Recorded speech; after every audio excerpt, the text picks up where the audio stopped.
Good morning, Coastal Bend, and thanks for starting your morning with First Edition. From national headlines to local health alerts, a parasite that's been sweeping the country is now on our radar in the Coastal Bend. We're continuing our conversation with Dr. Baggerman this morning. As always, thank you for joining us in the studios. Of course. How are you doing? Doing just fine. Thank you. Awesome. So we did chat with JTK a little earlier about the Cyclospora. It's kind of a big topic of conversation, and the health department released some numbers. We're at 20.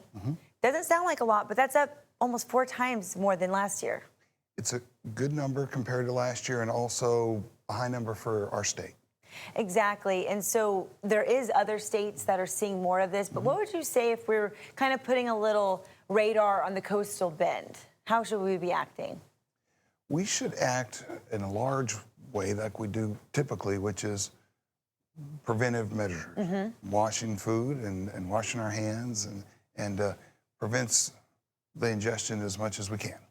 Exactly. And 20, right? And they say that this is not considered a outbreak, but it's so concerning for people, you know, reading the stories weeks long of these symptoms. Can we talk about that?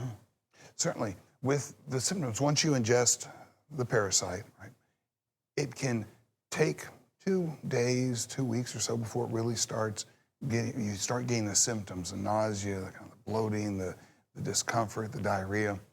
And untreated, it can go for weeks and weeks and weeks. That's a long time. Yeah, so it's a little bit different than a lot of illnesses that we typically have, and that's one reason I think it draws additional attention. Agreed. And now I was doing some research, and apparently this does pop up in the summers, but what would you say is different this year? Just the widespread? It's in more than 30 states right now? Yeah, I think it's the numbers that really make it pop up. Interesting part is we know where it is, how we get it, but there's no smoking gun that said it was this outbreak and this load of produce from this area. It's widespread, and it's just, again, drawing that kind of attention because of the increase, as you mentioned. We're not trying to scare anybody, fearmonger, but what are some safety, some general tips families can do who are watching us here on First Edition to lower those chances? Well, certainly during a time like this, when we don't know where it's coming from, this outbreak, making sure that we are washing the produce, especially the leafy vegetables or the fruits, and washing our hands, and then cooking when we can. So if we cook this food, it kills the parasite and it does not infect us. Yeah, we'll kind of let things cool down for a bit. I hope everyone stays safe. Thank you again, Doctor, for joining us. As always, we'll be sure to check in a bit. That full story plus other related articles will be on our website at KIIITV.com.